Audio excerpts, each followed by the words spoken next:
Hey, Peter Navarre here with today's Substack and podcast with Joe Biden out on the campaign trail pitching Bidenomics as the best thing since sliced bread. I want to give you a little dose of reality.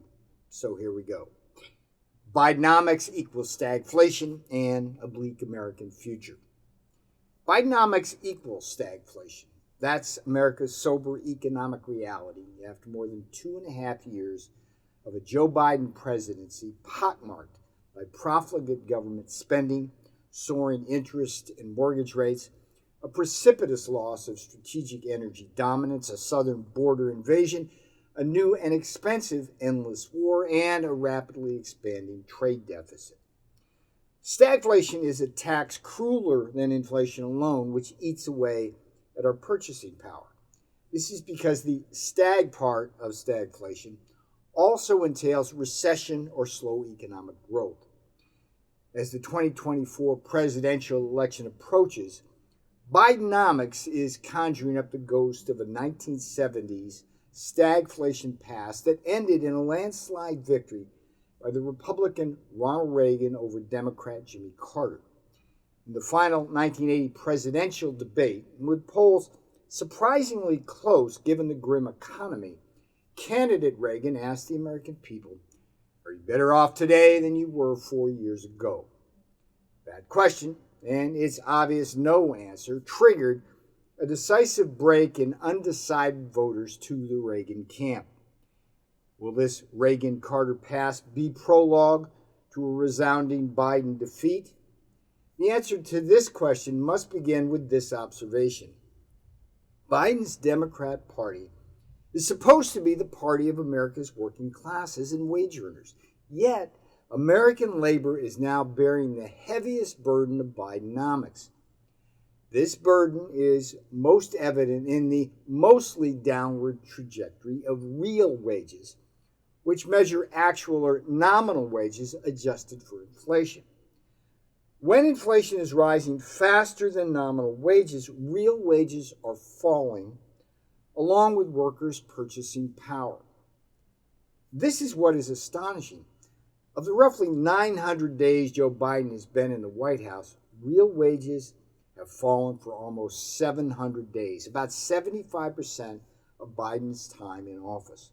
All told, the collective drop in real wages has been 3%, rather than the robust real wage gains workers deserve and expect.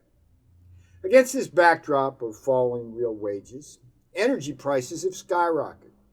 From truckers and Uber drivers to commuters and flyover country ranchers and farmers, the pain of a nearly 50% rise in gasoline prices has spread far and wide. Meanwhile, it's bundle up time in people's own homes as home heating oil has jumped 36%.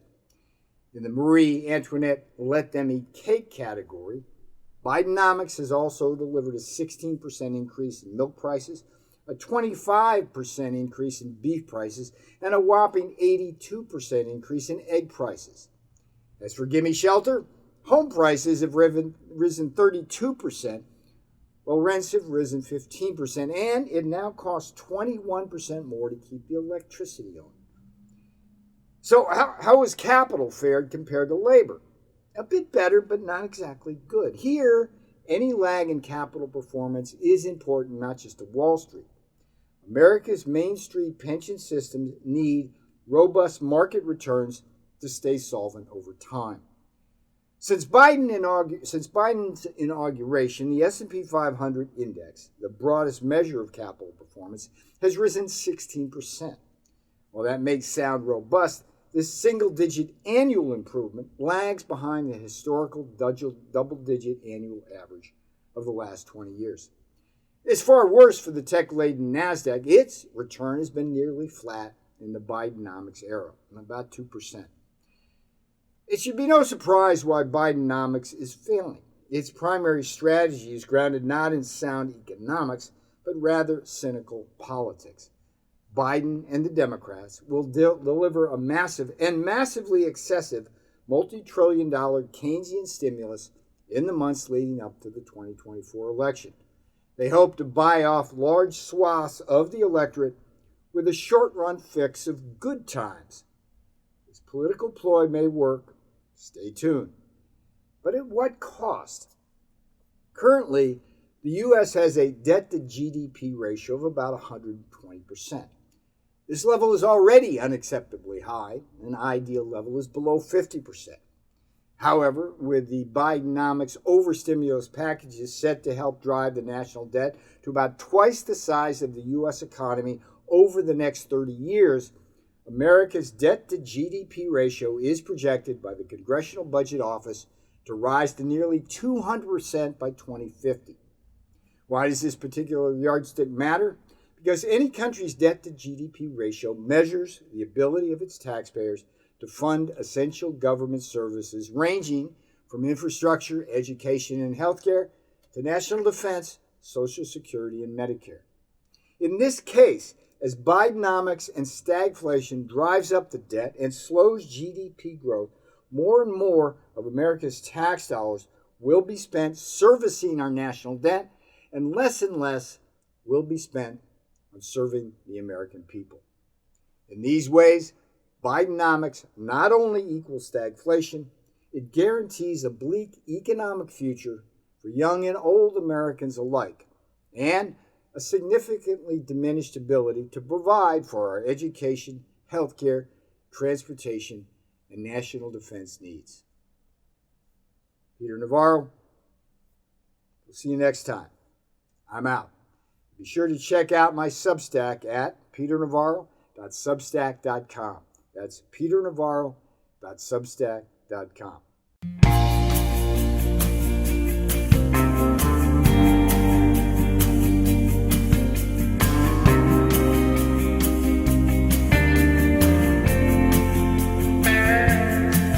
Look around and tell me what you see. Every day, more people in the street. Said I used to work in a factory. Right now, I don't work for anything.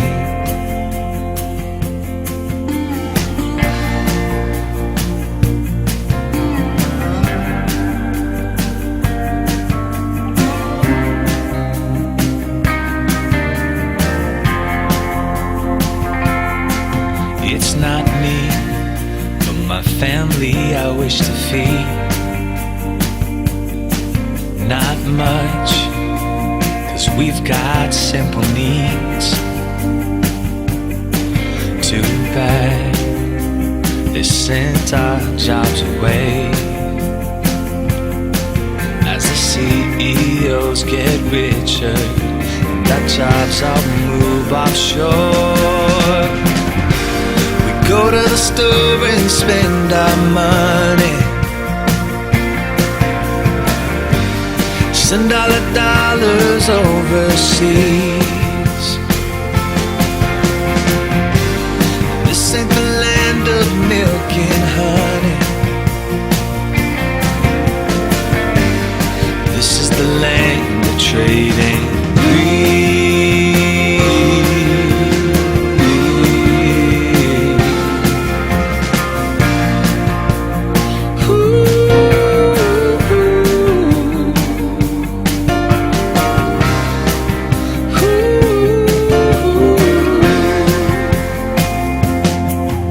My brother got his college degree.